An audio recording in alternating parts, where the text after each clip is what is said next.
You are listening to the Pencil and Paper Podcast Network. Visit pencilandpaperproductions.podbean.com to find more great podcasts. Welcome to the Palace of Megapixels. This is Super Mega Crash Brothers Turbo!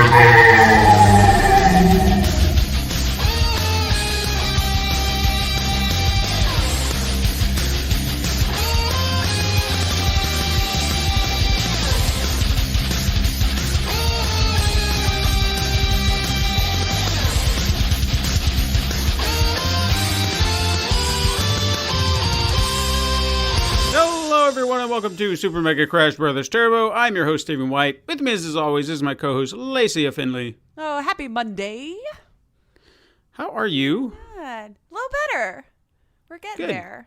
I'd say I'm at like 50% for sure. Like I'm moving around pretty good. It's not amazing yet. Stairs are still my nemesis, but slowly but surely. Slowly but surely. Progress. At least there's progress, so that's all that matters. Exactly.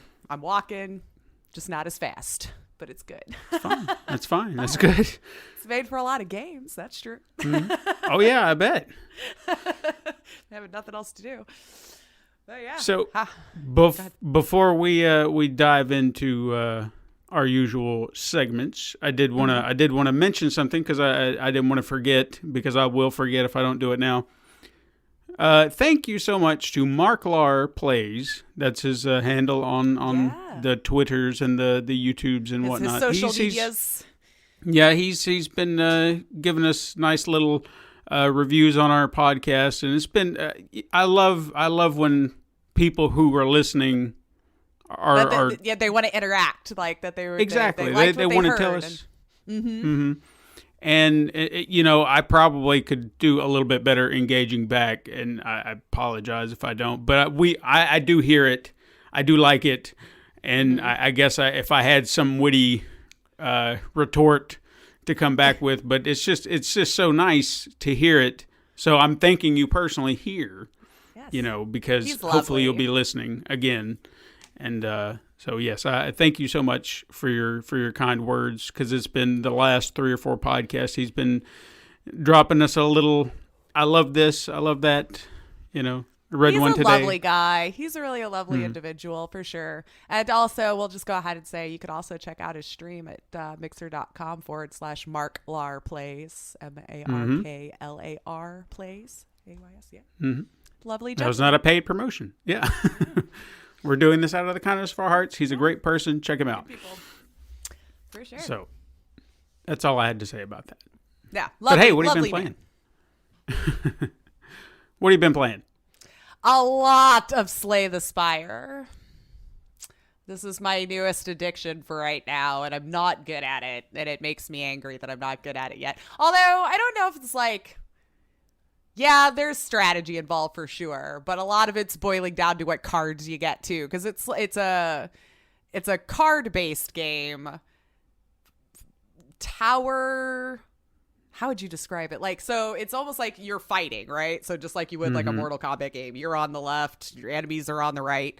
But it's kind of like, I guess, like the Yu-Gi-Oh game where like the cards will come up and then you decide which skills you want to be able to use to defeat your enemy. And as it goes, you have this long map, so you're climbing up this tree doing all the different enemies or whatever is along the way. Sometimes there's elites or special boxes or events that'll happen, and at the end of the tree is a boss fight, and you do this all over again. So there's usually 3 acts to each one, but it's permadeath. So if I got to Act 3 and died on that boss, you have to start the entire tower over again, is what I've been calling it, or map, or whatever you want to call it. So they have these dailies that I've been trying to do, and I've yet to be able to accomplish one. And I swear to God, today I thought I had it, man. I thought I had it. And I'm on the last boss, and his HP goes down. Like, we got it. And I'm like, oh, yes! Because I've been trying to get this thing forever now.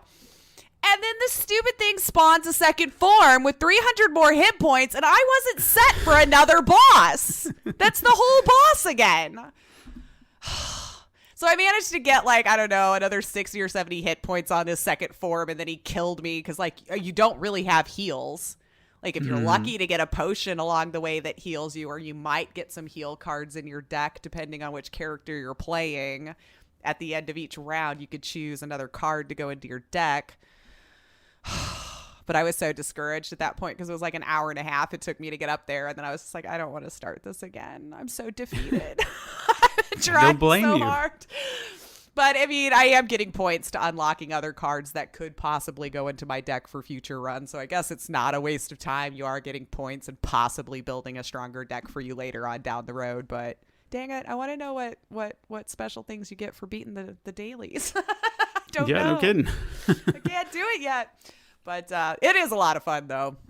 I've noticed that I like even right now, I'm like, I'm ready to try another go at a map, man, and get mad at myself all over again. Mm-hmm. But that's pretty much all I've played this week. Believe it or not.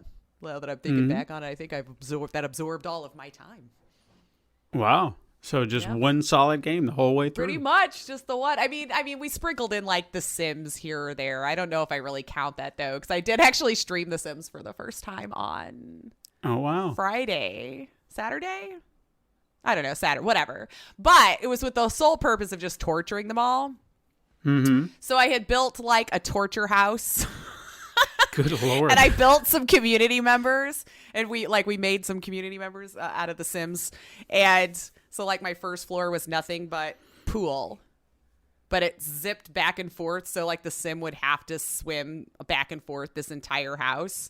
And then once they made it to there, they had to go up the stairs, and up there was another little maze. But then I made sure to put like Christmas trees and fireplaces and all these cooking utensils with rugs everywhere. I was hoping for fire. I was hoping they'd get tired, get up there, make food, and then they'd all catch on fire was kind of my hope.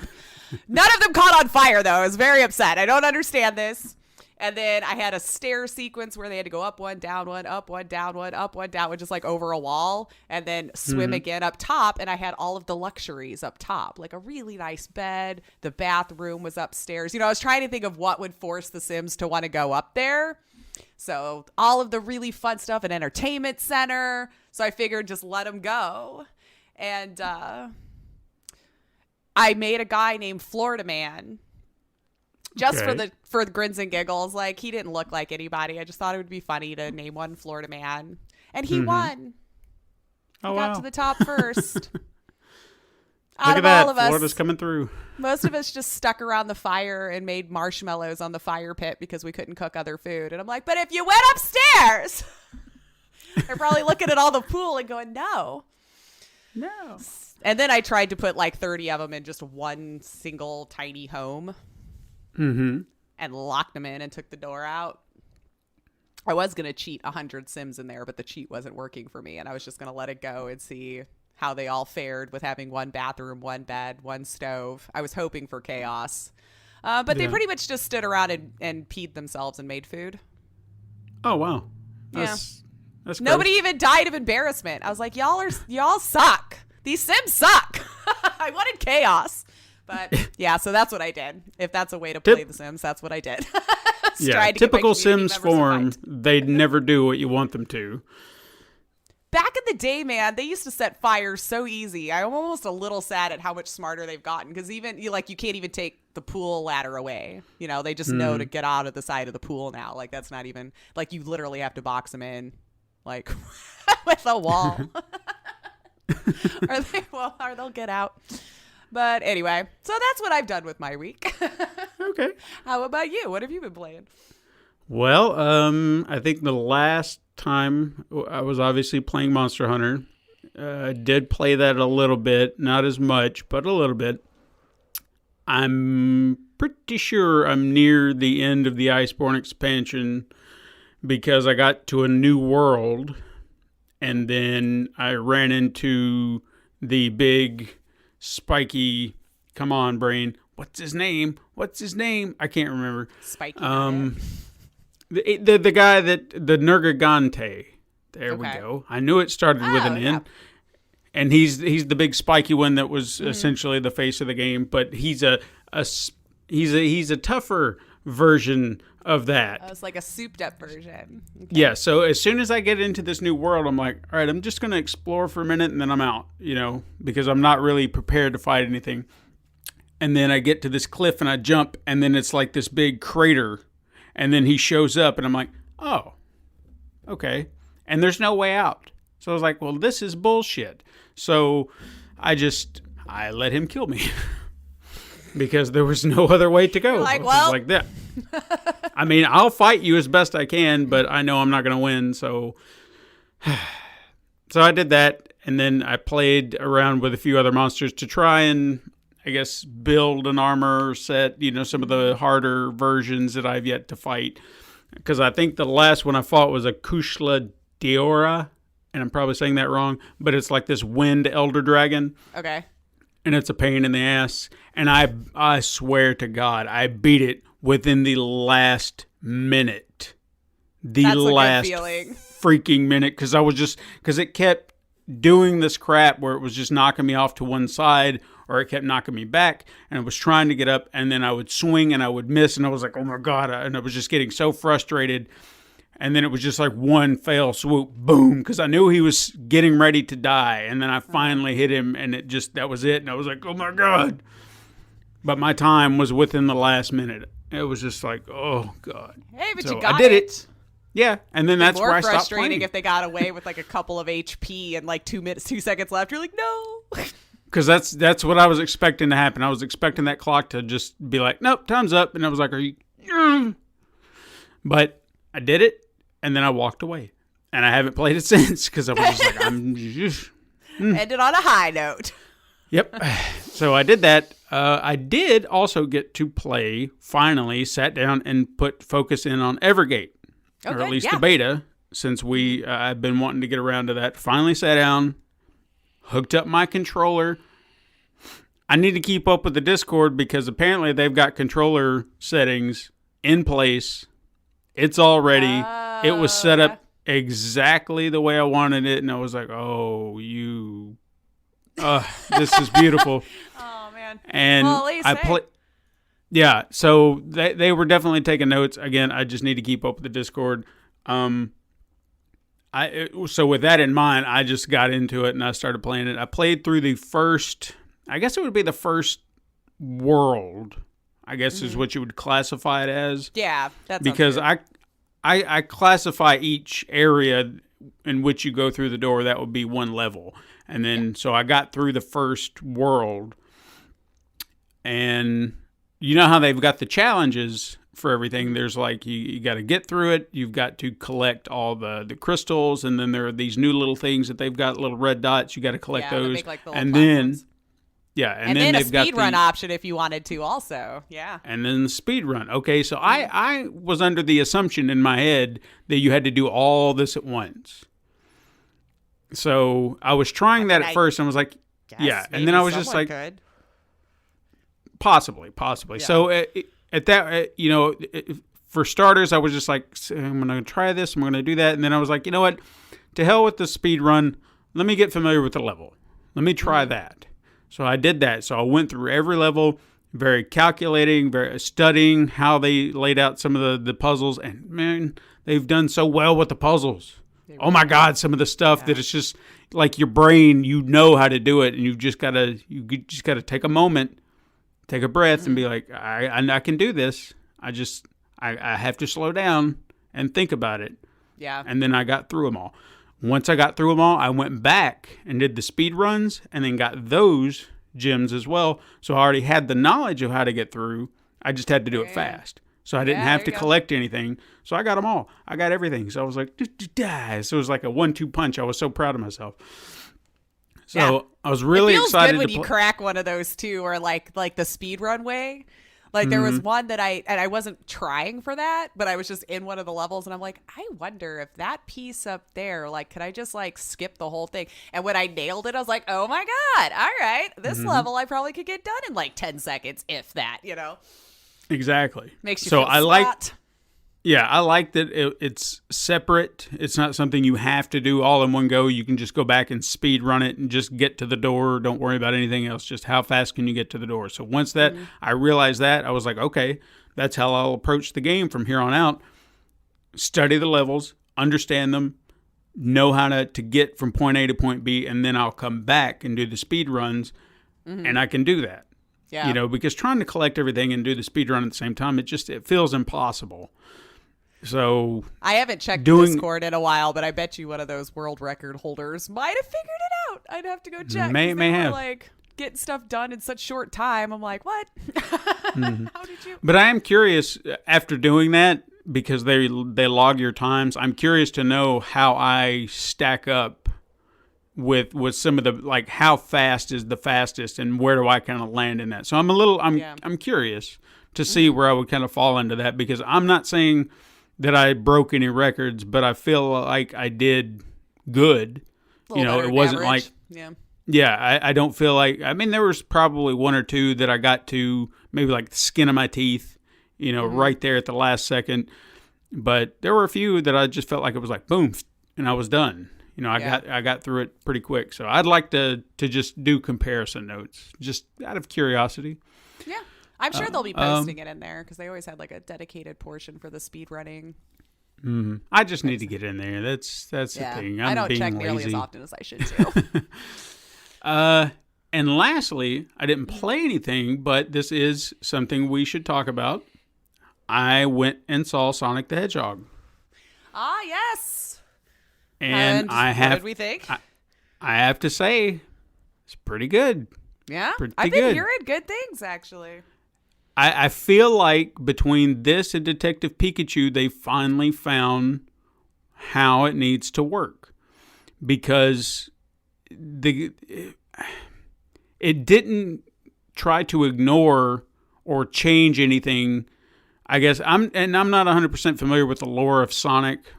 You know, I mean, I've played some of the games, but I couldn't tell you like the deep lore. But they were very cognizant of it. They acknowledged it. They did put him in our world, but it never felt so wrong. You know what I mean? Mm-hmm. Like in some movies where they'll try, hey, let's take a cartoon character and put them into the real world. That'll be fun. That'll be kooky. Right. And it seems so weird, because you're just like, what are you doing? Especially when the people know the characters. I think it was like Rocky and Bullwinkle and Fat Albert were the two that were just like, what are you doing?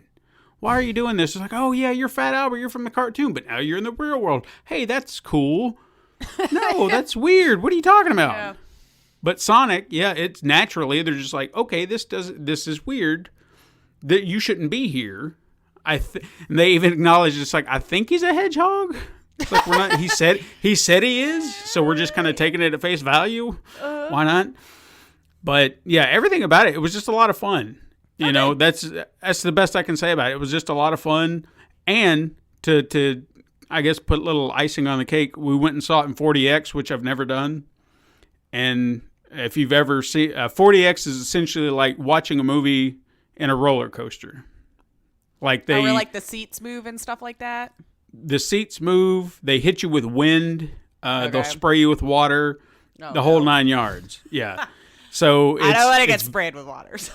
Well, I was actually thinking about that. I was like, is there going to be like a big water sequence here where we're going to get doused with something? Because you probably don't want to go see Aquaman or something in 40X. Well, not only that, unless you've got a raincoat. So cold in movie theaters, and then you put water on me, I'm gonna be miserable, dude. Oh yeah, my daughter Jade and her boyfriend were there, and she was like bundled up the whole time, going, "It's so cold in here," and it was a little chilly. So I will admit that, but the experience was unique. I don't think I could do it for every movie, but we chose this one because it's a pretty brisk movie. I think it's like a little over 90 minutes. We know it's just going to be, you know, you don't have to really think or focus in on it for anything. Good popcorn fun. So I thought, let's make it interesting. You know, let's do something different with it and do something we've never done before.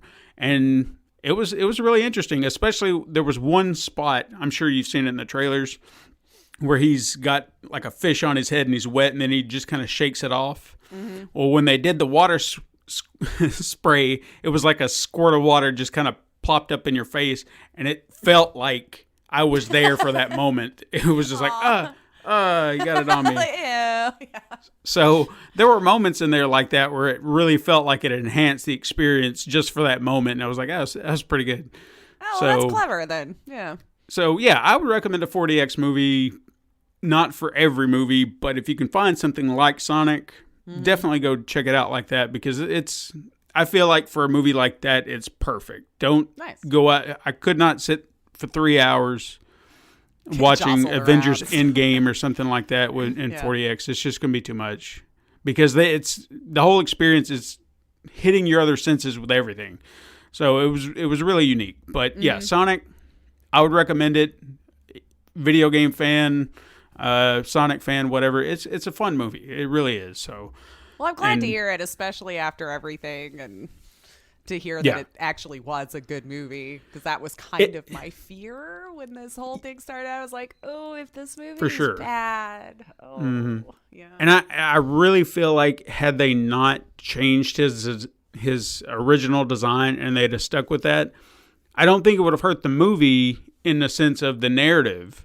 Like, I think people would just have to get over how Sonic looks throughout the entire movie. You're just like, this is a lot of fun, but man, he's just dragging me down. So I think that would have hurt the movie more, because people are just looking at him going, God, this is horrendous. And it might be why they caved too, because they're like, we have a good movie here, and if we don't want this to be the thing that's detracting from the work that everyone else has put into it. Yeah.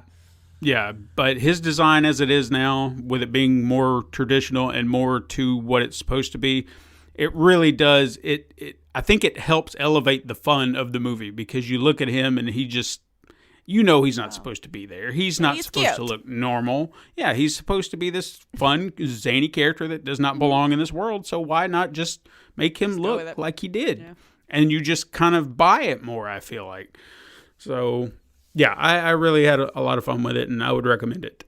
Good. Nice. Yeah, I haven't heard too many people say anything bad about it, so it's made me happy. It wasn't one that I was necessarily wanting to go out and see, but it still makes me happy when it's successful for stuff like that. Yeah. People are enjoying it. Mm-hmm. Yeah, it was we had another movie in mind, but we since we had company with us that night, we were just like, let's go do this fun little short burn. Yeah. Yeah. We'll do something movies different. These days aren't necessarily that nice, neat 90 minutes.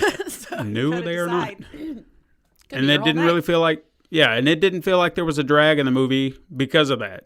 It didn't feel like it ran too fast. It didn't feel like it, there's a pun for you. Hey, you ran too fast. No, it just, it was the right amount of everything you wanted. Neatly packaged, not overlong, all that. So, yeah. Perfect. Great. Right. You go for it. News? Do some news? Let's do some news. It wasn't like heavy news this week, but found a couple of things to talk about here. As you know, Nintendo Direct happened. And of course, it was Animal Crossings. We're all excited about it. So I'm sure we're all aware that happened. It was about a 25-minute look, which dove into the Tom Nook Deserted Island Getaway package. Now, since I've never actually played the original, and after looking at it, I really wish I would have. It seems like such a game up my alley, but I don't have a Switch, so I'm not going to get to play this one anyway. But the only thing that really caught my eye that seems to stand out a bit, though, is that Nintendo is going to use this NSO app. Now, people might be already familiar with this if you have a Switch or play a lot of Nintendo. I wasn't aware of this thing beforehand, but it's like a companion app called Nook Link. Some of the features of the using the app include scanning, I guess, like QR codes of patterns that you find designed in the series 3DS games. So, like, it looked like maybe like those Amiibo things would work, like adding stuff to your game. And that can allow you to import those from New Leaf and Happy Home designers into your New Horizons game. So if you play the game, there you go. It'll also allow you to communicate with other players while playing. And I'm also sure there's more details to this app that they're going to release more closer to launch. But that seemed to be the biggest thing outside of just like walking you through some of the new worlds and getting to know little Tom Nook world and all this kind of stuff. It looks so cute. I mean, it does look like it would be fun if you're into that. I was into Animal Crossing at one time. I don't know if I would be as much today. Was it on the Wii? But it was on the GameCube initially. I think, there was a version on the Wii. Then the 3DS. There was a DS. Of why I wouldn't have had it. It's been on I think almost every Nintendo console up to, well, maybe not the Wii U. I feel like the Wii is outside of the NES, and I had the N64. Those were my stints with Nintendo. But it does look adorable, and I would love to get my hands on it. But going along with that, there are some pre-order bonuses that different places are doing with Animal Crossing. As I'm sure everybody already knows, there is an Animal Crossing Switch console that's also color patterned. The Joy-Cons have the colors and everything to it too, which is an option for you to order. Let's see here. There's some merch, themed consoles, things like that. The pre-orders for Animal Crossing, which is right now due to be released on March 20th. So if you are to go to Best Buy, they're giving you away a Tom Nook phone and tech badges, which to me just looks like a sticker. But okay, you can put it on your phone, your laptop, I guess wherever you put stickers. But you'll also get a $10 reward credit if you're a Best Buy member or My Best member or whatever they're calling it these days. Let's see. At Target, you get an adorable little New Horizons themed journal with a 2020 calendar. Rumors are that that's already sold out, but I guess check your local store. Sure. Walmart is giving you a Tom Nook tote bag to those who pre-order, and GameStop is offering a double-sided poster as its pre-order bonus. So I guess decide where you would like to pre-order, if any of those things sound good to you, or don't. I don't care. I think it's a digital code these days anyway, so it doesn't really matter if you pre-order. It really is. Unless you're getting the physical goodies. If I'm going to pre-order, it's because I want something fun. Yeah, for sure. In this age of digital, I don't feel the need to pre-order anything anymore. Fun little story connected to this is when that came out, I had, I think there was, I can't remember what day it was. It was early in the week, Thursday, I think it was. Yeah, it was Thursday night. I saw a video, showcasing a little something about it. So I hit play on YouTube and watched it for a minute. And my wife was sitting there next to me, and she says, "Why are you watching this? We don't have a Switch. Why are you torturing me like this?" The next day, she had a Switch in her possession because it was my anniversary gift to her. So I said, "There, now you see why I was watching that video." Oh, you just broke my little heart, in a good way. I'm just oh, that's so sweet. Well, she was talking about it one day a few weeks back because I guess her friend at work has one, and he plays the Pokemon game, and she's been looking at it, and she was like, "I want to play this so bad. Oh God." And she was just getting all excited about it, and she loves Pokemon, so I thought, you know what? That'd be a good anniversary gift. Hell yeah, I mean, sure, I'd like to play it at times, but it's her thing. Well, so I'll let her have it. She's got to leave the house sometime, right? Maybe not take it with her. I mean, sure. Just keep an eye on that dock, baby, if she's gone and it's there. Right. But I mean, so we do have a Switch now. So good for you. Maybe I can be talking about that, but it's technically hers that it was a gift. So just saying, maybe if I get a chance to play some new games, we'll talk about it. I was going to say, isn't that the whole, Nintendo loves to bring people together to play party game things. So there's a lot of games meant for 2 people or more. So get in there and play some more bowling or whatever those games are that they had in there for 2 players. Right. I did this like you would know what that game was.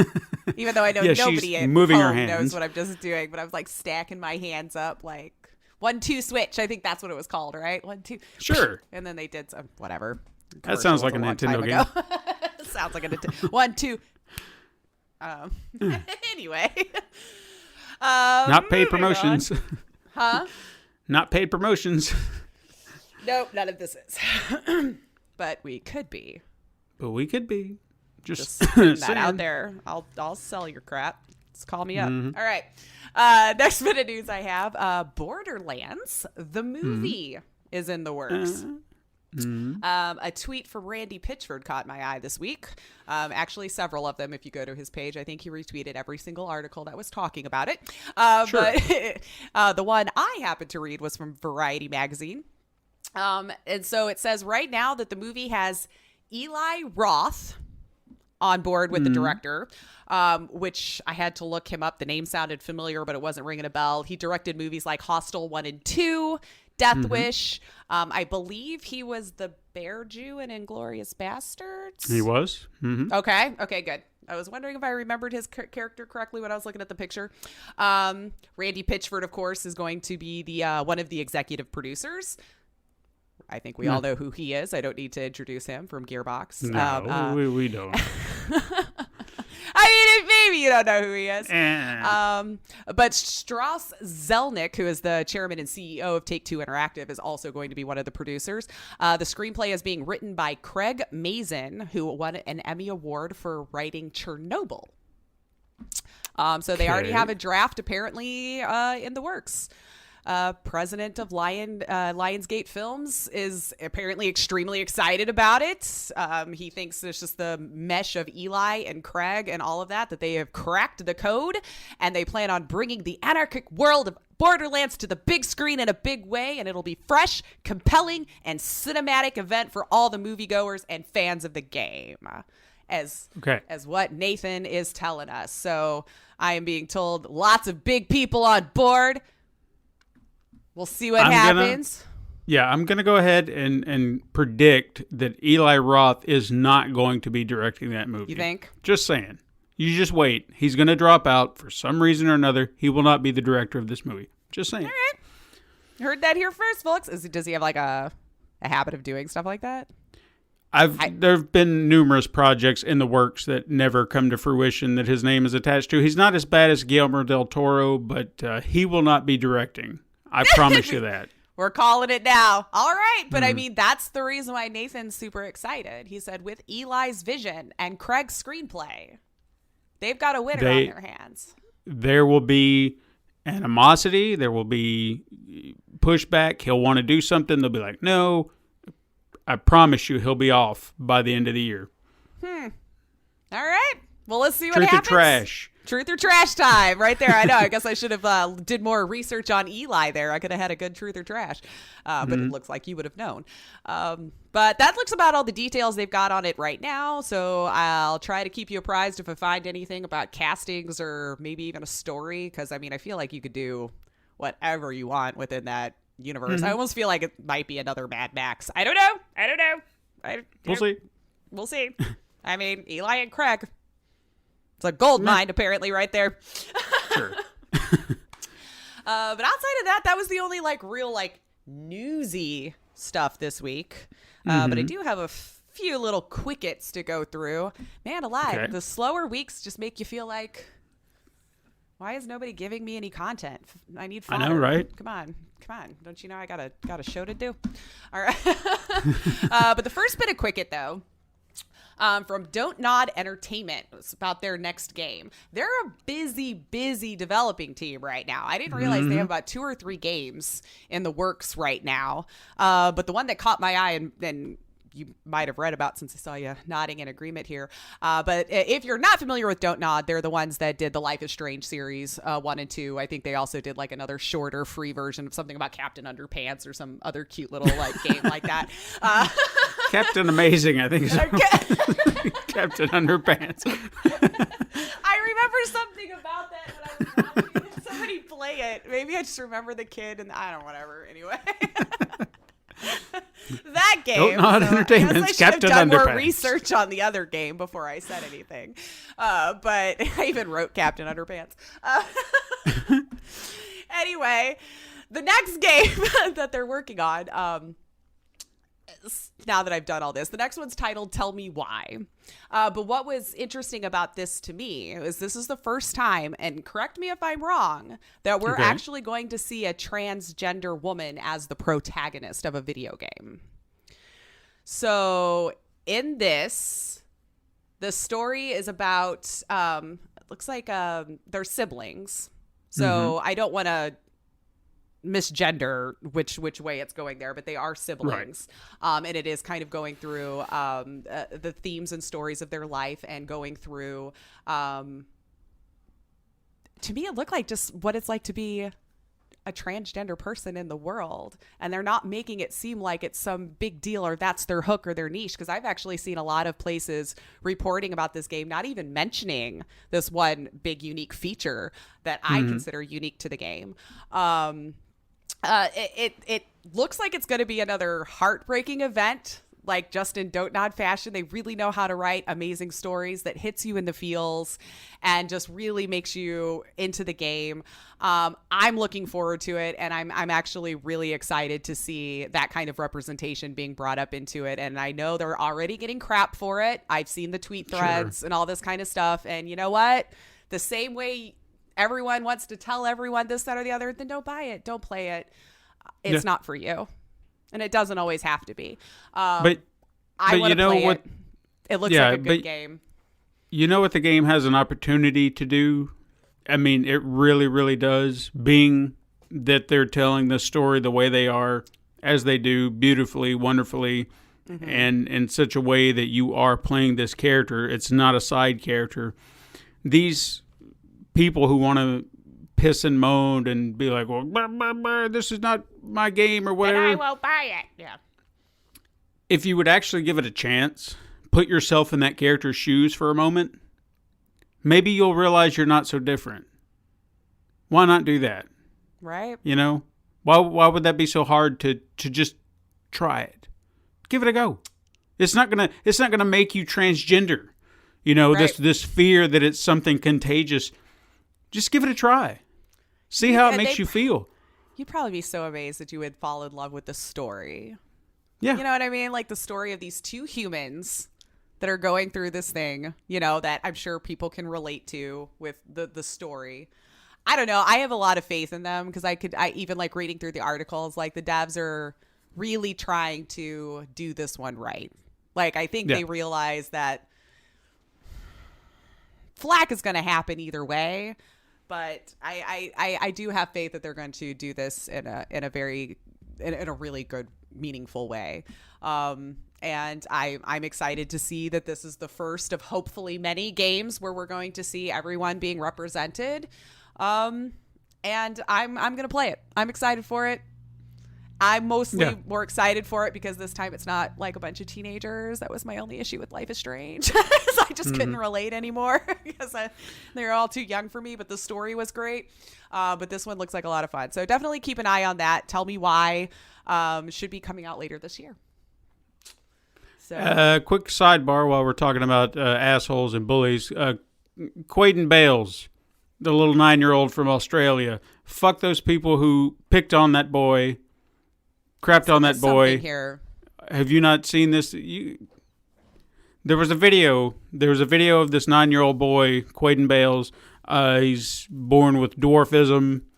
Apparently, he gets picked on a daily basis at his school, and his mother videotaped him having a meltdown, saying that he wanted to kill himself. 9 years old. And if you can watch that and not give a damn about this kid, then you're a cold, cold human being, because I broke down in tears. I wanted to give this boy a hug and say, dude, it'll be fine. Yeah. It'll be fine. And it's crap like this, people judging and being hateful. They just, I don't know why it can't cross your mind that just because you're saying these things online doesn't mean it doesn't get to people and into their head.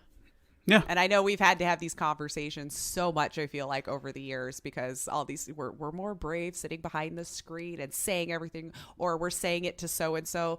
Who am I? They'll never see my comment about this, that, or the other. Well, you know what? They do. Just try to put yourself on that receiving end of it. But I applaud everybody who's came in support for him. I mean, I know that us saying it now is not going to make a bit of difference, but you've got people like Hugh Jackman and why can I not think of his name? The guy from Supernatural and Walking Dead and From Supernatural Jeffrey Dean Morgan. Oh, God, Jeffrey Dean Morgan, yeah. Jeez, I had to say it out loud first. I'm like, wait, yeah. And I'm sure there are plenty other Brad Williams, comedian Brad Williams. He spoke out because obviously he can relate. It's just, there was a video that I think I saw yesterday where the soccer team in Australia had Quaden walk out onto the field with them. Wonderful. Great. Yeah. I hope it made him rethink everything for a moment so and just too. be like, it'll be okay. I understand it's hard, but damn it, don't do that. This is almost why I want to get rid of social media altogether. I feel like we all just had such a healthier outlook on things before we started letting the world give their opinion to us. And it's not an opinion in this case. It's just people being assholes. Well, yeah. There's no sense in that. I'm sorry we got off on a tangent. I just wanted to bring that up. Yeah. But since guys, we were on the let's be subject kind. of on this, but continue with quick hits. Continue with the quick hits, but yeah, be kind. I think that's just a good, nice rule to have just in your general life. How do you want to be treated? Sure. Let's do it that way. Sure. But this is just going to be a quick one-liner. Sony is no longer attending PAX East due to the coronavirus. Well, I mean, I'm not going to blame them at this point. You know, we go every year, or we have gone every year. We're not going this year, not because of the coronavirus. We're opting for. We weren't able to way before this happened. Yeah. Yeah, let's just say we're opting for something different later on, which we'll put a pin in that and let you stew on that for a moment. But I guess you'll just have to listen each week for when we tell you what that might be. Maybe, but yeah, we're opting out this year. Not coronavirus related. I don't blame them because it's a pool of germs, and Dude, I've we got like been 80,000 lucky. people from around the world coming to one place. I'm kind of not wanting to do it myself right now either. Yeah, I mean, I'll be honest with you. I've lucked out the 2 times. Oh yeah, and not just been not getting sick. the crud. Yeah. Yeah, but I hear it all the time. The con crud and stuff like that. I don't want it. I like to call it the nerd flu, but whatever. Either way. But yes, no, usually it's but I think we're really good about it. Like I know I'm like hand sanitizer, I take vitamin C, I get rest, I shower every day I get home from the con, which you guys don't realize that can make a huge difference on the amount of germs that you're keeping in your system. And there are so many people day. who do not. Oh my God. Oh, I know. The we smell. know. My dear Lord. The smells. Tangent about you gross people out there. Freaking shower. Damn it. And no, it doesn't mean spray on more cologne. I mean, you can't tell me the hotel you're staying at does not provide you with a shower and the amenities to clean yourself. Just do it, man. It's true. Just do it. Even if it's gross soap, just use it. But the next one, Fortnite Season 2 skin unlock is Deadpool, if you were wondering about that as well. Actually, it looked kind of fun. I mean, I still don't want to play the game, but it looked like a fun skin. And speaking of skins, Mortal Kombat had some Spawn leaked photos. Wasn't sure if you had seen that or not. I saw one, but I didn't dig into it any further. I was like, well, just show me what you... I don't want to see this leak crap. I want to see the character. Well, I think it came from the person who designed it. So that's why I was like, ooh, yeah. So it looks like him actually in the game or whatever. But I mean, it looks good. Mortal Kombat fashion. Looks like Spawn. So whatever that hits, I'm not sure yet either.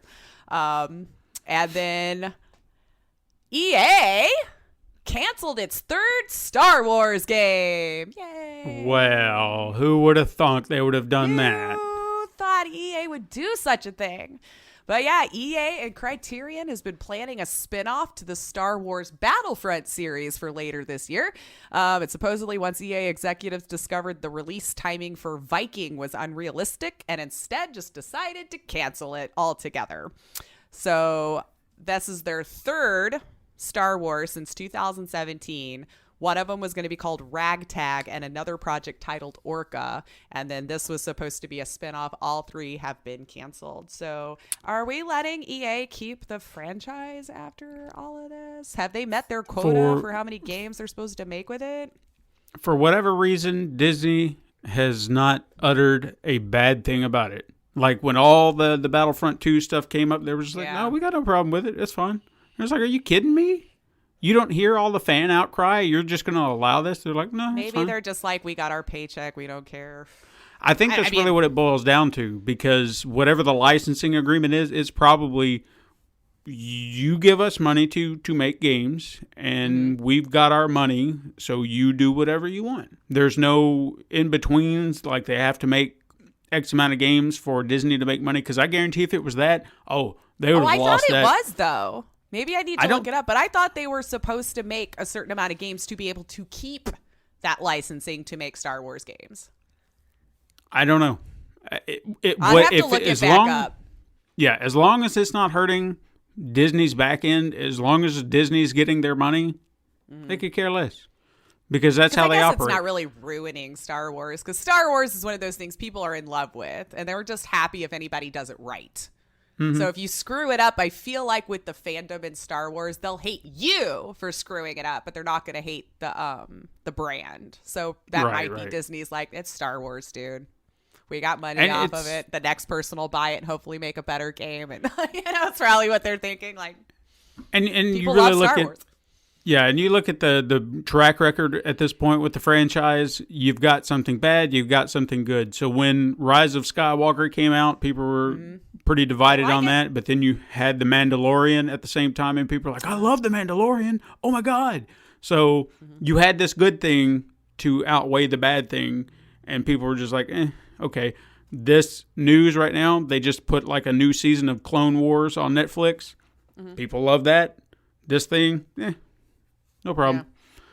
I think it's very easy for them to just pick and choose which part of the things that they love about it, and then they just love Star Wars, which is, I guess, is a good place to be in. That's what they really should do. I mean, let's not forget the Star Wars Holiday Special, which was the second Star Wars thing ever made, and it was abysmal. So bad that George Lucas tried to destroy all copies. I need to bury this! But how do we make it not happen? Oh, well, I guess we'll see if any other games for Star Wars will be coming out of them at any other point. Otherwise, maybe we might be looking at somebody else taking up the projects. I'm sure there's somebody coming behind them that would love to get their hands on it if they could. I think if a bidding war ever starts, I really hope someone, a studio with some clout and some chops, can get their hands on it and do some really, really good stuff. So much so just to make EA look bad by comparison. It's like, oh, you thought Fallen Order was good? No. Here's this game. Kapow! I bet you there's somebody who's just like biting, just like waiting when that contract's up. Oh, yeah. If I can afford it, of course. Sure. All right. Well, it's time for a couple pieces of truth or trash. Hit me. I managed to come up with a couple this week, so let's see what. Oh, I forgot. I always forget. I got to bring up my truth or trash folder for Steven here, because if I don't copy paste it right away, then I lose stuff, and then we'll forget. But all right. So last year, James Cameron confirmed he is planning to release sequels for his box office hit Avatar, and a game is in the works, though. Ubisoft is planning to take on the project and already rumored to be released this year alongside the movie. But they already had one video game in the can and canceled it. So, do you think the new game is in fact going to be ready for a 2020 release with Avatar 2? Yes, true. Because there is a long, sordid history of shoveling out unfinished games to coincide with movies. It happens all the time. You'd think they'd have learned their lesson at this point, but they don't, and it happens all the time. So, yes, absolutely true. They will do it, no matter what. You're probably not wrong. And it's James Cameron. He's in love with Avatar as much, even though like nothing since. How long ago was that? It's 2010. Well 20 years. 10 years. It's been a while, yeah. 10 years. It's been a while, yeah. I mean, it was good and all, but yeah. Anywho. All right, and the next little bit of truth or trash I have. So with all the news of games being remastered and making their way to the Switch, rumors are our favorite Twin Peaks-inspired video game with Matthew Perret as the lead, also known as Alan Wake, is to be remastered and brought to the Switch. And they're working on its sequel, which will only be a Switch exclusive. Which I Yeah, know they see- could do it because they took Deadly Premonition 2 from me. I'm just going to say that's a Switch exclusive, which used to be on PC, and I'm very sad about. It is true. I don't know. That seems a little dicey because wasn't Alan Wake an Xbox It was. piece? Yeah. Well, it was they- originally supposed to be PC and Xbox. It took like 6 years to develop. This game just hit a bunch of walls and then decided to be Xbox only. And then it was like a couple years after that, they finally released it onto PC. I think just because some of the details are a little sketchy here, I'm going to say trash because something tells me Microsoft would not allow that to happen because I know despite its flaws, people love that game. It was a good game. It wasn't Yeah. the game it was initially supposed to be, but the game that it ended up to be was a good game. Right. So, If trash. nothing else, just weird. Got some trash. All right. A truth and a trash today. Mm-hmm. Okay, hit save before I lose that. Get your tally going. All right. Got a little bit of weird news. Hit me. This one's by a little unlikely romance happening here. So, Oh. the Animal Crossing community Mm-hmm. and the Doom communities have united together. Say And yes, what? they seem like the least likely companions, but they both share the same release date. And of course, gamers saw a meme opportunity and banded together. There is a Reddit thread, r/Animal Crossing, that has a post that says, Redditors of Animal Crossing, I bid you good day as I come from the Doom community. Please know that we fully support your game as it launches at the same time as our game. Let us support each other and wish the best for both games. I wish you a hellishly good day. To which this thread becomes one of the most amazing threads that you will read through. It turned into a crossover fan-created art.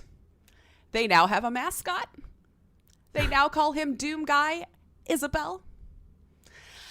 It's really actually quite cute. You should look it up. There's just this little adorable, like, dog head in the Doom Slayer body.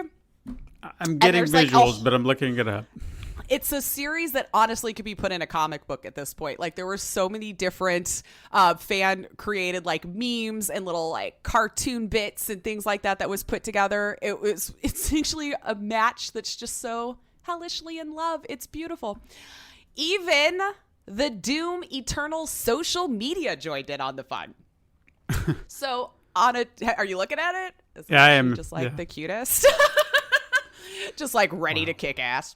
But on a tweet from Nintendo of America, where they were announcing their Animal Crossing live stream that happened on February 20th, Doom replied to Nintendo's tweet, will Isabel be there?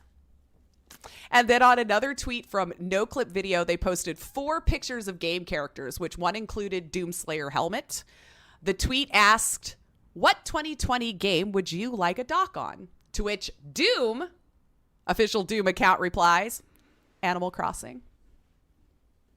Animal Crossing was not one of the 4 photos listed. So I love that Doom themselves have embraced this. Mm-hmm. And if you have time to kill and want to read just some really cute, adorable, and look at some really amazing fan art, Animal Crossing and Doom communities have learned to coexist together, and it's a beautiful thing. And I think you should check it out, guys. If you have a chance, just go to r/Animal Crossing, and you should be able to find the Reddit post in there, and just go through all the little pictures. It's adorable. It was just such a good time. So That's yeah, wonderful. so happy release date, Doom and Animal Crossing communities, and I loved reading through how well you guys are getting along and bringing the 2 most unlikely games together in a wonderful thing. These are the days you're happy for the internet. This is when gamers can do a lot of good. If they would just continue to do this good. It's wonderful, wonderful. They I could applaud have all easily of been you. like, why am I playing your baby Animal Crossing game? Or, oh, we just wanted it. No. See? It's lovely. Wonderful. Lovely. Are you ready for I'd buy that for $1. Oh, wow. I know. I got a couple of them today, but they're all like the same theme. So, with Sonic the Hedgehog movie coming out, and of course, met with great success. We've already got a really great review on the movie today. Of course, it came with its own novelty items for you to take with you if you would like to purchase and bring them along with you. Sure. We have 4 new Sonic items for you to collect and enjoy. There's bound to be something for you there, a little Sonic fan. So, the first item is a Sonic plush doll. It's about 12 inches tall, cuddly, cute. The doll, it actually talks, so it's a talking plushie doll. Oh, okay. The doll repeats 7 phrases when pressing his left hand and makes 3 sound effects when you shake him. Because that's what you do with your dolls. Make noises! Exactly, shake it! Probably don't let your kids do that. Yeah, maybe not. The doll, I will admit, is a little bizarre looking. Maybe it was first iteration Sonic. I don't know. But it has like the aggressive, determined look on his face. And the fur looks, I don't know, like a silky smooth thing. More than fur. But yeah, he's about 12 inches tall. A talking Sonic plushie doll. Steven, what would you pay for the Sonic talking plushie? Okay, so with a little knowledge in mind, not of that thing in particular, but we actually went to Build-A-Bear over the weekend and got a Sonic Build-A-Bear, however you want to do it. So kind of taking that knowledge in place of how much that would cost. But that was high quality, and you are handcrafted. And it had a better looking, happier face, not this angry mug you're describing. Can't wait to show you the picture when we're done. But it doesn't talk. We could have had it talk because you could buy the little voice box and put it in there, but we didn't do that. So I'm going to roll the dice and say $35.99. $35.99. Let me write this in here because we've got a few of them for you. Okay. All right. So maybe you didn't want a plushie that talked. Okay. And instead you'd rather just have a baby Sonic plushie. Oh boy. I mean, with the dawn of Baby Yoda, we've made everything adorable in baby now, right? Baby sizing is like the thing. Sure. And Sonic is no different. So he's probably about 7 or 8 inches tall, adorable baby Sonic plushie. So what would you pay for just a non-talking, non-shakeable? I mean, you could shake Sonic it. You could. You don't just want be rude to. at that point. Okay. So smaller, cute. Definitely cute. But you still want to get your money's worth. So you still want to try to rip people off a little bit. So I'm gonna come down. Okay. And say $21.99. $21.99 for a baby Sonic plushie. It really was cute. Of the first 2 that I've already talked about, I would go with baby Sonic plushie, really. But wait, I'm trying to sell you. It's adorable, all of them. Or maybe you would rather play with Sonic like a Hot Wheels toy and launch him through a golden ring. Okay. It does have the Sonic redesign on the box, so it's like a Hot Wheels box toy.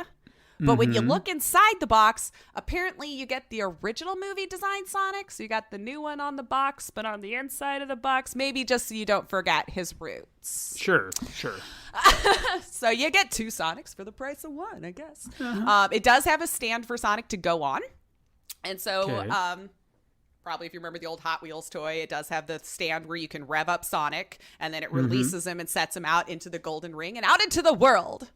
What would you pay for Spin Dash Sonic? Ooh, a Hot Wheels toy. It's like the basically what track. it looked like to me. Yeah. So it's like the track, and you put him on there, and then it looks like he's actually running, but he's just a toy. Okay. You tap the thing and rev him up, and then shoot him through the ring. Well, toys are, they've always been kind of expensive, and I never bought Hot Wheels, so I don't have anything to base that on. But I would assume they're trying to keep it fairly inexpensive, but, enough to where you're going to have to pay a little something because it's not cheap. Right. Hot Wheels are pretty cheap, but then you got the brand on it. So, $16.99. $16.99 for that, and I have one more item. Just okay. One more. So maybe you have a group of friends over now, and you're looking for that party game that you all can enjoy together. Mm-hmm. Well, now you can play Sonic Mad Libs. Show off your knowledge and get mad with the libs today. Ooh. There's really not much more to talk about it. It's Mad Libs with Sonic lore. Oh, so Steven, what would you pay for a Sonic Mad Libs book? $4.99. I'm not gonna overthink that. I wouldn't overthink that one at all. It just was all like kind of together when I was looking up Sonic merch. I'm like, all right, we're gonna throw this one in here too. So let's see. What did Steven buy today? So for the Sonic talking plushie, you said you'd pay $35.99, and I will gladly take your $35.99 and charge other people $20. Oh wow! I know. I was surprised too. It was only $20. Okay. I mean, you could shake it. Why would you only I guess spend $3 on that? His face is the degrading quality. That's the problem here. We paid for quality at Build-A-Bear. Maybe that's why they made it shakeable. Like, the only way you want to play with this doll is if... Okay. You really do need to look it up. It was the weirdest looking Sonic I've ever seen. I'll definitely do that. But for the baby plushie Sonic, you said $21.99. It's actually only $10. Wow. Okay. So I know. I've overshot everything here. I was really surprised. Well, the spin dash Sonic. I was going to say like slap chop, like a slap chopper. Slapping. Slap choppers. Slapping face Sonic. Slapping the bass, man. No. All right. Spin dash Sonic, though, you said $16.99. That's actually $30. Okay, so I can just take some of the funds from the other one and then buy that. Like funnel it through over to your Spin Dash Sonic. And then for Mad Libs, you were pretty much right. You said $4.99. It was $5.69 for the book. Okay. I'm sure the 69 cents goes for the barcode. I don't know. The extra $10 from the baby Sonic's going to pay for that too. So I broke even. Yeah, I would say you're about maybe like $5 or $6 over, but I'll go buy me a coffee with it. I appreciate it. The extra tip. All right, let's play Name That Game. Woo!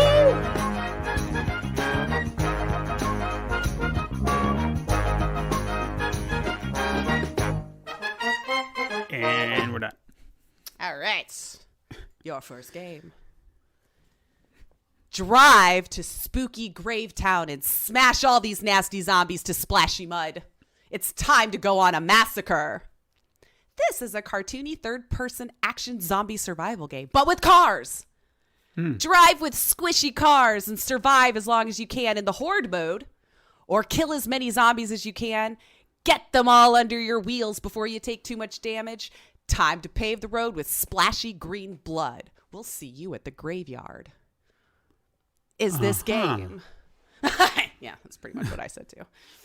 Is this game A, Zombie Streets of Rage, B, Zombie Car Massacre, C, Spooky Gravetown, D, Splashy Mud Zombies?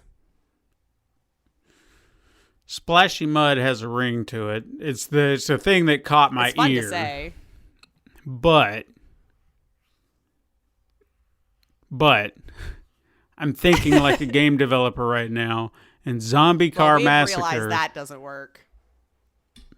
B, Zombie Car Massacre sounds like a game I would have found on Name That Game. Okay, your answer is B, Zombie Car Massacre, and the answer is B, Zombie Car Massacre. See? There you go. I figured this one I might have hidden it a little better. I'm like, there's so many in there. But no. Ding! One for the day. Now, if you get 2, you'll beat my average. That's right. Now, it shouldn't be hard to do. In this next game, This one is a fresh and dynamic game where you have to train your character in order to gain stats.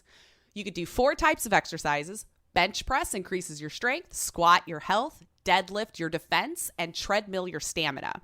Increasing your stats will help you to beat your enemies when traveling to the main gym island. But you beat the other 8 gym owners in order to get money. That could be used to buy integrators or weapons. You can also practice the sword fight with the 4 trainers in the gym island. Gym, G-Y-M. I feel like I should say that. Gyms. Not and Jim, get money Jim. by beating them. I know. Not like, bro, Jim, what's up? But you can get money for beating them too. And this game allows you to do some other activities, such as playing the guitar with Rosario or Larry. Or you could go to the bar and burp with Benny. There's actually different tonalities of burp too. Like there's a total of 2 octaves, dice is included. And last but not least, you can have fun by dancing with Sarah with a series of 12 famous dance moves such as the Gangnam Style, the Moonwalk, and the Robot. Is this game A, getting the gains, B, pick up heavy stuff, C, lift it, D, power clean it? I really hope it's not some of those titles. You're like, I don't want it to be any of those. I mean, because I hate to tell you, some of those are just, I mean, my God, I can see it being one of those titles, but I really don't want it to be one of those titles because, my God, there was no thought put into that other than to trick me. But if not, then my God, there was no thought put into that at all. I try to work within the confines of what I'm given, man. Sure. No, I get it. I get it. What was A again? Getting the gains. Or getting the gains. Getting the gains. I think I'll lean into A, getting the gains. A, getting the gains. And the answer is C, lift it. Wow. No thought whatsoever. No. None. I read your stuff and I'm like, guys, you had lots of good titles in there. Yeah. I mean, you even mentioned all these people that are in the game that you have to interact with, and they completely missed the mark with Jim. You know, why couldn't you go to the gym with Jim? Right. Although the trailer did look kind of funny for it. It's definitely comical. But I have one more game for you. All right. So in this game, you were an ordinary young cock like your friends. You had fun, sang, danced, pecked the grain. But then the farmer came, put you in a cage, and took him to the plant. At the plant, you were lucky. You were the smallest and could get through the bars. But you are trapped in a moving trap, at the end of which death awaits you. Run! Cockerel, run! Your life is at your feet! You need to save the innocent lives. Testicles. It was in a parenthesis there. I don't know why. Eat corn and become invisible. Don't look back. You'll only see fire. You need to play the young cock through. Is this game A, run, cockerel, run? B, who came first? C, foul play? D, winner, winner, chicken dinner? Oh, my God. As soon as the opening line said you were an ordinary young cock like your friends, I'm like, oh, yeah, I'm doing this game. Yeah. I would have too. God. All right, so how does eating chicken feed turn you invisible? I'm so confused. I guess that's like, I think what the point is like you're trapped in the plant, like getting made into it like chicken fingers or whatever. But since you were tiny, you were out. And I'm imagining it's like kind of like, you know, the mousetrap game. But like it's a maze, you're trying to get out, and then you find probably these things to give you buffs as you're moving through the world. Gotcha. So I'm assuming you found corn. Oh no, I'm invisible. Oh no, look at me. I guess I will go read them off to me one more time. Make sure I got them. So A is run, cockerel, run. B, Who came first? C, foul play. D, winner, winner, chicken dinner. Foul play foul, seems... so you would know foul. Yeah, I figured as much. That sounds like a good pun you would come up with. I'm going to go with... Called out! Run, cockerel, run. Your answer is A, run, cockerel, run. And the answer is D, winner, winner, chicken dinner. Jesus. They actually really had the better went title there. this time. I was really thinking that you'd have just said, hey, it's about chicken, winner, winner, chicken dinner. That's because, okay, whatever. I think that's what I liked about this one was like, I bet he would think I came up with the winner, winner, chicken dinner on this one because it's actually the better of the four. I tried to go the opposite this time. I'm like, let's just make the other ones really bad. You worked your magic. Hey, 1 out of 3, that's about what I get, if I get them at all. So, but all right, time to run off a few release dates here. Shoot. There's actually quite a bit coming up this week. So on February 24th, we have Mathland on the Nintendo Switch. That was it. So moving on to February 25th, we have Ganbear Super Strikers for PS4 and Xbox One. Space Channel 5 VR, Kinda Funky Newsflash for PS4 VR. 2 Point Hospital is finally releasing for consoles. You'll get them on PlayStation 4, Xbox One, and the Nintendo Switch. Inflicted Extended Cut for PS4. Ark Survival Evolved Genesis for PS4 and Xbox One. Mega Man Zero ZX Legacy Collection for PS4, Xbox One, and the Switch. Soccer Tactics and Glory for PlayStation 4 and Xbox One. Real Heroes Firefighter, PlayStation 4. Let's see if I can say this. Galaxy, The Void, Skulls of the Shogun, Bonafide Edition, Platinum Pack for PS4 and the Switch. Wow, that was a mouthful. It was. It feels like they put 5 games into one there. Mm-hmm. But you'll also get Hay Fever for PlayStation 4, Xbox One, PC, and the Switch. House Flipper for PlayStation 4. Grizzland for PlayStation 4. Tempest, PlayStation 4. Kingdom Hearts 3 Remind for Xbox One. Sayonara Wild Hearts for Xbox One. And Wasteland Remastered for Xbox One and PC. Excuse me. Then on February 26th, we have Hero Must Die, again, PlayStation 4. Samurai Showdown DLC character Mina Majikina. What? Man, that Mina Majikina. I can't, that person. You know, Okay. from Yeah. the Samurai Showdowns, that Mina Sure. person for PlayStation 4, Xbox One, and PC. Vassilis for PlayStation 4, Xbox One, and Switch. One Finger Death Punch 2 for Xbox One and the Switch. House Flipper for Xbox One. Castle of No Escape 2 for Xbox One. Yakuza 0 for Xbox One. I thought that had been out on consoles already. I was a little surprised to see that. Well, you did say Xbox One, so that could be why. Was it just Xbox One, or was it more than... Yeah, it was only Xbox One on the 26th. Then, yeah, that would make sense. Because when it comes to Western or Eastern, I don't know the jargon. I don't know. I guess They're East, since I've right? had it on PC for a while. Yeah, East. Yeah, so with Eastern titles, Xbox always seems to be late on the take. I mean, they're just now getting the Kingdom Hearts DLC.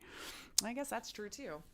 I guess I didn't put that together because I didn't play those. But I played the Yakuza one, so that's why I was like, really? I was playing that already. And on PC, but I guess if you were saying Xbox is usually a little behind.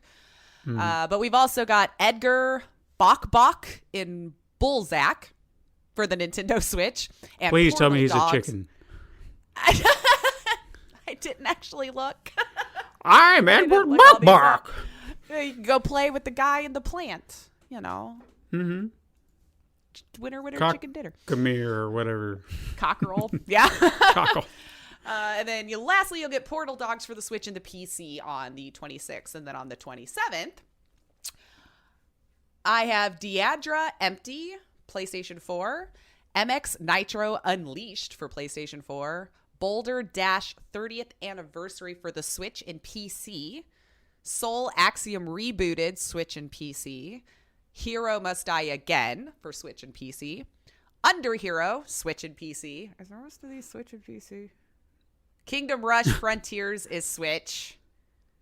And then all the rest of them are Switch and PC. So you'll get Heaven Dust, Served, Dual Braid Volume 3, Shapes, Animated Jigsaws Collection, Voxelgram, and Mousecraft. And then I suck because I still have February 21st written above this next chunk, which I know is not right. I'm going to say the 27th because I have the 28th. I don't know what I did. I suck. We're going to skip that. We're going to go to the 28th. I'm sorry, guys. I fail. I don't know what I did there. Well, it would have to be the 27th. We're just going to assume it's the 27th. Maybe, or I just forgot to delete February 21st altogether because some of these look like I might have said them already. Okay, well then skip it. I'm sorry. All right, we're going to go to February 28th. Nothing's happening on the 27th, people.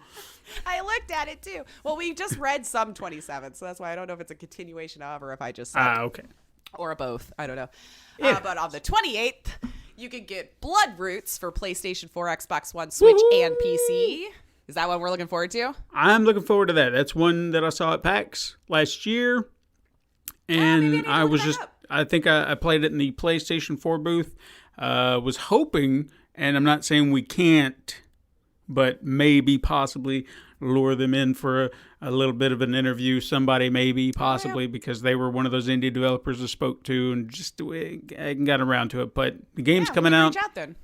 Yeah, it looks like so much fun, chaotic masterpiece of just bloodshed and strategy. It's just insane stuff. You can kill people with carrots, for crying out loud. I mean, that's just insane. Was I not there for this game?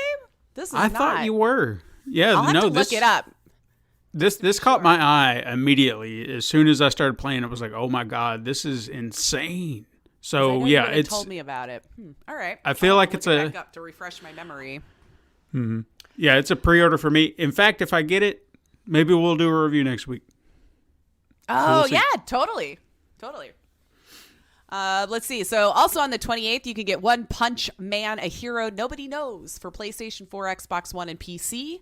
Romance of the Three Kingdoms 14 for PlayStation 4. Spartan Fist for PlayStation 4 and Xbox One.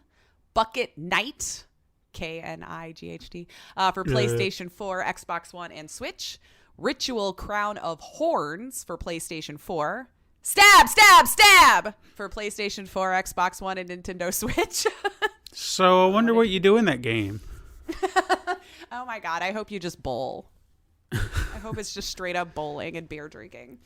And everything else is for the Switch that I'm about to say. So we have Ganbare Super Strikers, Real Mist Masterpiece Edition, which I think that might be Mist like old school Mist, FMV Mist from like back. Oh yeah, it's spelled the same. So then I would assume so. Mm-hmm. We also get Metro Redux, Loco Sports, and the O and the S at the end of both words are capitalized, if that means something to you guys.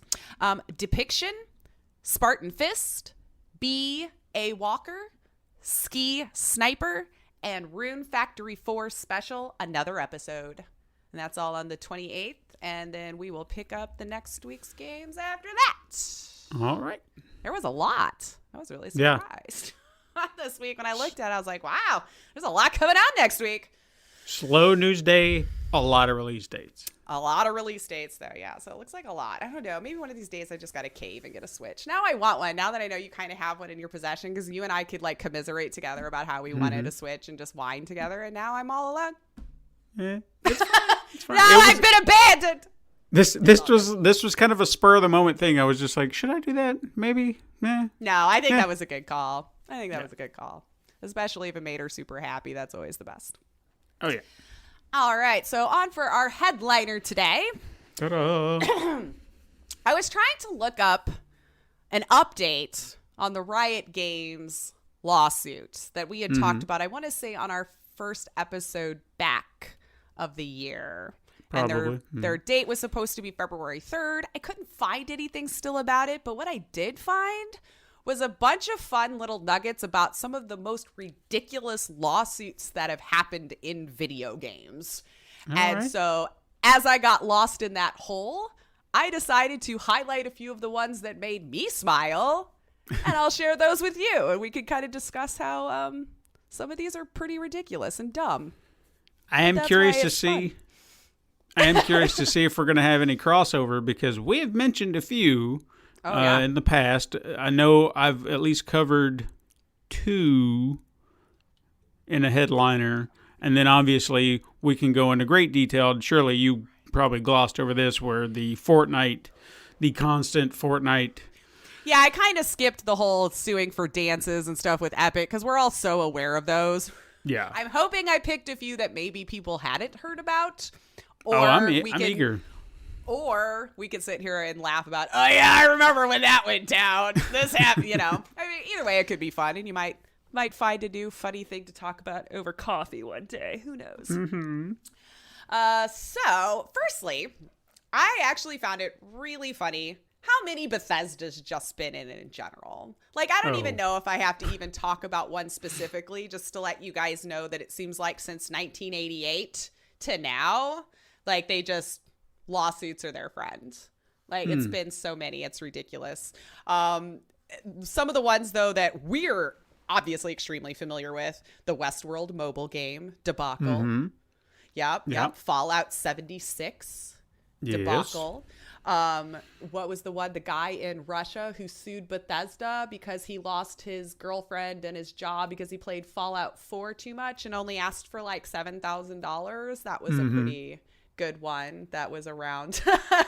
But the first one, way back in 1988, was against EA. Oh, yeah. Bethesda's first game ever, and I didn't know this, was a football sim game for the Amiga and Atari ST called Gridiron. I'm probably not saying that right, but it has an exclamation point, so we mean it at the end. Gridiron, maybe? You know what?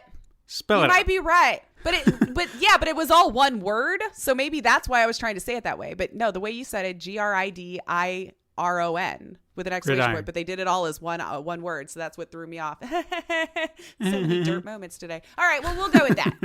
Okay. But it looked like a fairly simple, like, it's a top-down game, almost look kind of like Chinese checkers for football. So it's like they're on the football field. Think 1988 as best you can for graphics, So EA, of course, saw this game, and they had just recently gotten the John Madden license for the footballs and wanted to own the whole genre gaming outright, of course, because it's EA. So EA actually signed Bethesda just for this reason. But of course, in typical EA fashion, the game was shelved.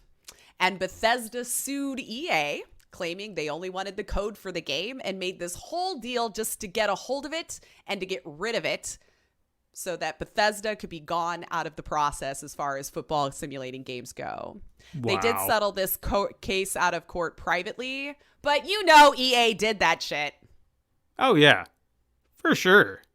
Like, don't make me pick sides between Bethesda and EA now. Like, this was the conundrum I was in, where it's like, crap, EA, come on. Because we've seen them do that already, like, over the last several years, where they like to buy up these teams, take their stuff, and on the dev. Yeah. Wow. That's some shit. And, you'd think that if that was Bethesda's first foray early on in their career, that they would have learned not to be that way. And clearly it did them no favors. True. Because they are no better. But in this case... Well, who knows 1988 Bethesda? I didn't do any research on, like, who was at the helm and all this kind of stuff, and who's running CEO, this, that, or the other, or it could have been 3 people for all I know in 1988, but yeah. I just thought, good job, EA. Good job. But there was another one, though, that I laughed at pretty hard, which was against Interplay in 2009. So we all know Bethesda about the rights to the Fallout. They did buy the rights to the Fallout series from Interplay, but with an agreement that Interplay could create a Fallout MMO if the project was met within certain parameters that Bethesda would agree to. But once it was announced and underway, Bethesda filed suit claiming that Interplay hadn't held up its end of the bargain. They took 3 years to settle this one. Bethesda ended up just throwing $2 million at the problem, and Interplay's plans of the MMO just went with it. And here we sit with Fallout 76, which could arguably be that MMO that has now fouled up the Fallout brand. So I guess Bethesda turned around and was like, well, EA did it to us. So Yeah, exactly, right? That's how this works. You just do it back to the other little guy, right? And, I used to, when I was growing up, Interplay, when they dropped onto the scene, I took note. Like, they were one of the first publishers or developers, I guess I should say, that really caught my eye. And I watched their games with intensity because I wanted to see what they do next, because they were doing interesting things. Yeah. They did, like, out of this world, Clay Fighter, Claymates. And no, they got into this clay thing for a while, which, again, I'm a huge claymation nut. Like, I love that stuff. So when they were making games doing that, I was like, oh my God, I need to see That actually this. does sound really cool. How do I not know about this? So they were doing all these amazing things at the time. And if it said Interplay, I was like, I'm there. Show me what you got. And I think this is one of those games that kind of skews that line. And I think this was a Blizzard game, but Interplay was involved, was a game called Blackthorn. And it was a game I loved so much. I think it came out on the Super Nintendo, but it was also a PC version, which I actually had. And the difference was obviously the graphicness of the games, because on Super Nintendo, there was no graphic violence or anything like that, but you get it on PC and you can see that's the reason I got it on PC, because it was like, I can get to see the blood and everything. I want the violence, right? That's right. Yeah. So, yeah, it's amazing, because when I look back, especially on that, I was like, okay, Blizzard, there's somebody. And then I hear Blizzard now, and I'm like, oh, yeah, those putzes. Oh, how times have changed sometimes.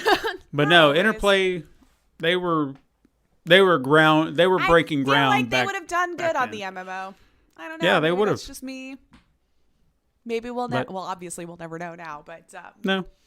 But it always seems like the groundbreakers are the ones who get screwed over in the end, because I do remember hearing bits about this, because Interplay was one of the studios, now defunct studios, that I wanted to talk about in a headliner one time. So I may at some point eventually, but yeah, it's a shame. Yeah, I hate to hear that, because like, and if they're a newer team, like, I don't know their story or how long they were around before all of this happened, you might be looking at this as like, this is a really cool opportunity. This bigger studio is taking note of what we're doing. This is going to be awesome. We'll be able to make the game bigger, better, faster than we could have on our own budget. And then to turn around and get treated like that, like crap, man. And I think that's one of the reasons I actually want to talk about them, is because they did seem like they were focused on console games for a time and doing a lot of these really interesting things. They were probably doing PC games too, because Out of This World really had a very PC game vibe to it. And even though they ported it over, but somewhere in the early 2000s is when I lost touch with what they were doing, where they were going. And I feel like their games just, I don't know if they meant to go in a direction of MMOs like Fallout or whatever, but I didn't know they went defunct until later on, until years after it happened. Yeah, so that might have been one of the problems there too. But I know this is going to seem like I'm picking on Bethesda, but hey, you're just reporting facts. But like, when they just kept getting more ridiculous. So in 2015 now we've cut a few more years later. They sued a YouTuber by the name of Captain Sparkles over the name of his mobile game that he enlisted the help of his fans to name. The game was called Fortress Fallout. But Bethesda said, nah, you can't use Fallout in your name. So, of course, Bethesda won that one. Wow. An indie dev and Bethesda. Who would have thought Bethesda would win? And so Captain Sparkles ended up naming his game Fortress Fury to appease the Bethesda gods, which is close to the lawsuit they did in 2017 for a Kickstarter game called Prey. Yeah, I'm still talking about Bethesda suing a game called Prey for the Gods. Prey with an E. But since Bethesda published Prey, just Prey, if we remember that one from a couple years ago, they forced No Matter Studios to change the name of that game to Prey for the Gods, Praey. Each lawsuit, the individuals have said, why in the world would they even be able to fight off a behemoth like Bethesda when we are a 1 to 3 person dev team? And Bethesda, of course, is just protecting its copyrights because you're no longer allowed to use any words that they may have used to name their own games ever again. They own words now, y'all. Yeah, actual words. Like, it's not even like a full ripoff of the name. No. He just had Fallout in the title. They just had Prey in the title. And I'm very pissed off that they won these. I'm just mad that they won these suits. I want to yell at the judge who was doing this. Good Lord. So just be careful, developers out there. Just take a quick scan of any title Bethesda's ever made and try not to use any of those words. Unless you have more money than Bethesda. And then in which case, I want to grab popcorn. So now we'll move away from Bethesda because we do have some other ones here. This one, though, I think this one was kind of a bigger one, but it does involve Epic Games. They're, of course, no stranger to it. They've been sued over every dance created since the beginning of time, which we just talked about there at the beginning. But I believe more people will chase that I'm going to. Okay, so back in 2007, I know I was trying to get ahead of myself here. I'll just stick to my notes. So back in 2007, there was a game called with Silicon Knights, if you guys remember them. They purchased the right to use the Unreal 3 engine. Mm-hmm. Yeah. And so they were going to use this engine in the upcoming game called Too Human. And as time went on, E3 happened to be right around the corner of this particular time frame, and Epic was also announcing Gears of War at the same E3, which caused Silicon Knights to claim that Epic was rerouting resources to make Gears instead of improving the Unreal Engine 3, which, knowing them, they probably were. But so Silicon Knights went to the courts. They felt it was a breach of their contract with the engine, and even went so far as to say the engine wasn't even usable and they had to abandon it and create their own engine from scratch. But this is where they messed up because things didn't work out how they had hoped. As the day in court went on, it was discovered that Silicon Knights engine actually contained pieces of Epic's Unreal 3 engine code. So you can imagine this did not swing in their favor and in fact awarded Epic $9 million in damages as well as the dissolvement of all of Silicon's games that used this copied engine. Mm-hmm. So that was a really bad day for Silicon. I feel like if you're going to go after someone of that size or whatever, be on all point. Like, you can't say you built your own engine for something they can easily go and check the code on. You know what I mean? Because I feel like you probably could have had a case. Sure. Had you not done that. You know? Like, when it comes to Epic, like, you need to pay them $9 million. Goddamn. Yeah. Go back to episode 102. I think we did an entire headline on Silicon Knights because they made one of my favorite games, Eternal Darkness. Mm-hmm. And that was kind of what we were discussing, and that is, here was this game that was a hit. People love it who've played it. What happened? Why was the sequel never done? So we kind of delve into the darkness title. Yeah, I remember you talking about that one. Okay, I have two more. I was thinking about skipping one because I know I'm running long, but actually the last two are so ridiculous I kind of don't want to. So stick with me, guys. Grab another cup of coffee. We're doing good. Because these two are kind of conversation today. When we really run long, we're having good conversation. It's not a bad episode. We're just talking about things. That's what it's all about. That's why you're here, right? Right, Markler? That's right. No. That's right. That's why you're here. No. All right. So I have a story on this one about a magician and Pokemon. Ever heard about this one? No. So, yeah, baby. Back in the year 2000, a magician by the name of Uri Geller sued Nintendo over the Pokemon species named Youngerer, or in English, it's called Kadabra, which he is claiming was an unauthorized use of his identity. Since both possess psychic powers and the ability to bend spoons, Yuri just knew this Pokemon was his doppelganger. Yuri, now I had to look him up. He is an Israeli-British illusionist, magician, TV personality, and self-proclaimed psychic. I imagine he was probably more of a prominent figure back then, but I don't know. He also claims that the star on Kadabra's forehead and the lightning patterns on his stomach are symbols associated with Waffen SS of Nazi Germany. So now they're just sullying his good name. So furthermore, he says the Kadabra written in Japanese symbols is visually similar to his own name in Japanese. More coincidences? I mean, I think not. He's totally presented his case here. Yuri is actually quoted as saying, Nintendo turned me into an evil Pokemon character. Nintendo stole my identity by using my name and signature image. Pokemon anime director and storyboard artist Masamitsu Hidaki confirmed that they would not use Kadabra on any trading cards until an agreement has been reached. So it is, what's the date? February 24th, 2020? Oh yeah, it's still ongoing. Did I mention that? Good it's Lord. Still going on. There has never been a settlement made on this case. So it was kind of fun to continue reading about Yuri because he seems like a really unique fella.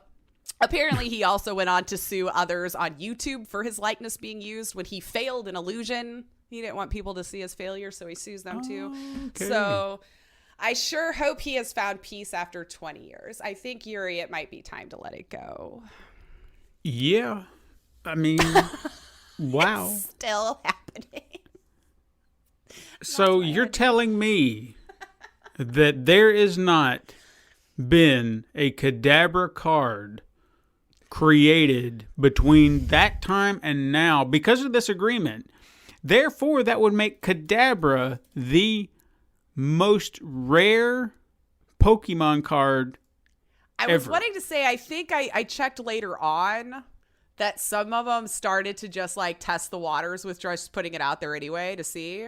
Because like they were saying like so one had been released. I guess none have. So you're right. So one had been released, but none of them at that point. That was part of their agreement. Like, all right, we won't release any more of these trading cards. So yeah, you're right. So 20 years, yeah. Wow, I didn't know that. I just think it's hilarious when you're like, I'm going to sue someone over a Pokemon species that I'm 100% determined is me. Because of the spoons and the psychic powers. I feel like Lindsay Lohan had a better case against GTA. Let's put it that way than what this guy has against Pokemon. She did at least throw peace signs in a bikini to a camera. All right. Mm-hmm. She at least did do those things. I don't think he's ever been a Pokemon. And I don't believe he's ever been to Spoon. I don't care what you say, Yuri. I mean, Kadabra is not the most human-looking Pokemon, so I'm gonna have to say Nintendo's well, apparently kind of... now it's a Nazi Pokemon now. Remember that? Okay. That's why Yuri got mad, because he didn't want people to think he was a Nazi. So yeah, sure. Pokemon. That's your biggest fault right now is you're a Nazi. Yeah. Okay. I don't know, actually, but that one was fun. So my last one, this is my last one, and you guys may know this one too, but it was just so fun to go back through this whole thing that I just had to include it.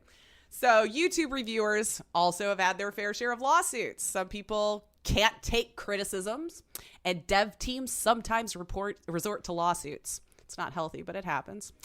So famous game reviewer and voice in the industry, Jim Sterling, found himself in a lawsuit after doing a video review of a game titled The Slaughtering Grounds, where he struggled to find good in the game. It looked like he tried his best, but even though he did all he could, he titled the video New Worst Game of 2014 and sent it out into the world. Now, Digital Homicide, the team who developed the game, didn't like his opinion of their game too well and thought, I know, I'll just sue him. That's what we'll do here. And they did. But now let's lead up a little bit to this lawsuit here, because this one is gold. Now, This is Jim Sterling. if you're not familiar with Jim Sterling, I feel like if you're into video games, you've probably heard of him, whether you like his style or not. He's a very boisterous wrestler fellow, British fellow. He does a lot of like reviews and gamings and stuff like that on his YouTube. He's been a pretty decent sized voice in the industry for quite a long time. But now before the lawsuit, there were, of course, several exchanges between Jim Sterling and this developing team in video form for everyone to see. This is what made this even better. So I actually recommend going to watch them if you have time, because it's so petty and also hilarious at the same time. So the dev team decided to do a video, and it called the series Review the Reviewer, now live. Jim Sterling review now available on YouTube. They posted this on Steam under the pen name Jim Effin Sterling Son, to which Jim's fans came to the rescue and went, "Hey, Jim, did you know on Steam that they uploaded your whole video?" So Jim found this out, and they basically, all they did was they took Jim's review and re-uploaded the same review frame for frame, but instead they had text written all over the screen fixing the review for him with a lot of snarky comments and calling him stupid and all this kind of stuff because he couldn't figure out how to play their game. Now, again, this is Jim. I want to keep reminding people, like, if you are familiar with Jim, this will all make sense to you. So what does Jim do? He did a review of their review of his review and put it on YouTube. So he uploaded their review of his review, and basically all he did was just laugh for the entire 7 minutes. So you're watching their review of his review and Jim just going, "Oh, I'm stupid." And this goes on forever. So as this is happening, users went out and just started horrible review bombing this game on Steam. And people discovered that a lot of the assets the team used in their game was stolen, or just used blood spatter from Google search images. All right. So this dev team was also deleting all the bad comments from their page and banning people who spoke out about it in Steam forums. Literally banning people. They even did a contest saying they would provide a game key to anyone who actually bashed the game. And instead, you would get a ban too. Wow. So they're baiting you to come trash their game so they can ban you on their Steam forum. They also started creating new accounts so they could give their game positive reviews. Oh, yeah, sure. Then they reviewed his review of their review of his review. I think you got it. So instead of just taking their ball and going home at this point, Digital Homicide started copyright claiming his videos actually now about the game. So on the Steam forums, people were actually trying to get the dev team to just chill and work on the game and fix it. Even fans were like, "Dude, just let's be done with this already. This is stupid." So the dev team just locked that thread and continued to block and remove other threads created about it in the future. So as it spirals out of control, they proceed to explain that the DMCA takedown that they put on Jim's video was left since Jim used the word absolute. Now, this is where they say they can sue him, because he said it's the absolute worst game. You can't say absolute, I guess, until you've played the game a predetermined amount of time that the dev team feels was suited for you to make a fair review of the game. I'm trying to read this lawsuit, but that was what they were trying to say. And since Jim is so influential in the space, that he was the one who actually hurt and hampered their sales. And since he said absolute, that was the word that got them in trouble. So it was, the video was reinstated. Obviously there was a whole mess of back and forth with that too, I just didn't feel like putting that in there. Jim did get his video reinstated and they did, make a mess of the whole thing. But that didn't stop them to keep picking at him. So now, through all of this that I've just said, in 2016 is when they finally decided to slap him with a lawsuit. I don't know if I mentioned this started in 2014. Mm-hmm. You did. So then in 2016, they slapped him with a lawsuit to the tune of $10 million, claiming defamation and slander. They lost. Good. Digital Homicide actually even attempted to crowdfund to pay their legal fees. So they just weren't going to do jack. But what's sad is they actually did make $450, but it was out of a $75,000 goal. So that was just like one of the most lovely things to see go back and forth, because like you don't want to see that, but you went up against somebody who like, oh wow, and you screwed your own self over. So they stole most of the stuff they put in their game. So instead of just going, yeah, I made a crap game, I watched the video, it's a bad game. It's a bad game. It's not a good game. Maybe make a better game or a different game. Yeah. That might actually be the best way to go about it, you know? It's funny. The more you talked about it, it wasn't like super fresh in my head, but I feel like I remember hearing him talk about this because he's mentioned numerous lawsuits he's had over the years, and this one, bits of it sounded familiar. Like, I think I've heard him talk about this. Maybe not in great detail, but I feel like I've heard him talk about it. I need to go to his YouTube real quick. But yeah, the pettiness of it is what I remember most. It's just the this videos back and forth. Oh my god, dude! I was like folding like a lawn chair. I was like, are they really doing this back and forth? And look, and like you said, say what you want about Jim Sterling. You know, love him or hate him. I respect the man in the sense that I understand maybe he's not everybody's cup of tea. You know, so I can respect if you I fall in that camp. Like, I like him sometimes, but I just wish he'd stop yelling at me. That's all I ask. But that's his style, and it's not necessarily for me, and that's okay. You know, like, not everything has to be for me.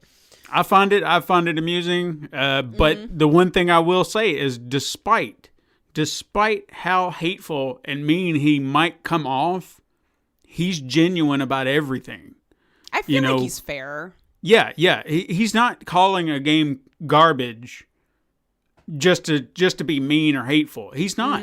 If he says it's bad, he means it. He's like, I have played through this. I have given it a fair shake as best I can, and I just cannot get into this game. There's so much wrong with it. I've even heard him say about some really bad games, he's like, I'm trying. You know what? I did go back and watch the initial one because I obviously wanted to see. Like, I don't think it would have ever caused how it ended up regardless, but and it just like, he really did look like he was trying to find what the good parts of the game were, because like any reviewer is going to want to point out what's a good selling point to the game and what might be some cons to the game too. And if you do it well, you're doing it diplomatically, right? Like, I don't like it because of this or this. You might like it, but this is what I found. And then when it comes down to like bugs and stuff, that's where it's hard to debate. But he did look like he tried. He does. And as I'm watching him play this game, like, I don't even know that I would have played it as long as he did, honestly. Because there was even a point, I think there was like a timer or a thing that you had to do. But they didn't even put in like an exit point or a door. So you basically, if you finished, you just sat around. So they didn't give you any way to like leave that particular level. So developers, I think this was just, I mean, I'm sure you learned a really tough lesson now. Oh yeah. God, I don't know if they're still doing anything. I was trying to remember, there was another name they used for this dev team though. I was trying to look through here. Because like, when I was reading it in two different places, some of them called them Digital Homicide, and then there was another name I thought I could find in the comments again. Shoot, because I want to make sure I'm saying that properly in case they change their name. Imminent Uprising. Well, yeah, it sounds about as obnoxious as the last one. So I don't know if they like changed their name over the course of the couple years, because I see them referring to this dev team as both.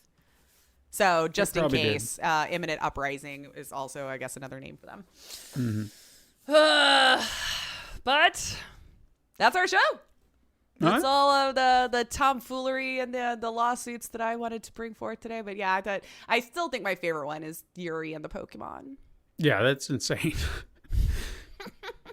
Just to be brave enough to want to come out to the world that you think, you know, someone stole your likeness in the species of Pokemon is... you should actually look up Uri Geller, guys. A lot of his stuff's kind of amusing. He's an interesting fella. Anyway, that's our show. You can, of course, hit us up sometime on Twitter at Super Mega Crash. Send us an email at supermegacrash@gmail.com. Find us on Instagram to view our weekly icon art that Steven puts so much time and love into. Support the show by liking and leaving reviews on your preferred platform, and even going to patreon.com/Pencil and Paper Productions. Tell your friends to find us on the Pencil and Paper Podcast Network, found on Apple Podcasts, Podbean, Spotify, Google Play, Stitcher, and even youtube.com/Pencil and Paper Productions. Thank you all so much for listening. I am Lacey Finley. And I am Stephen White. And join us again next time, Super Mega Crash siblings. But until then, game on.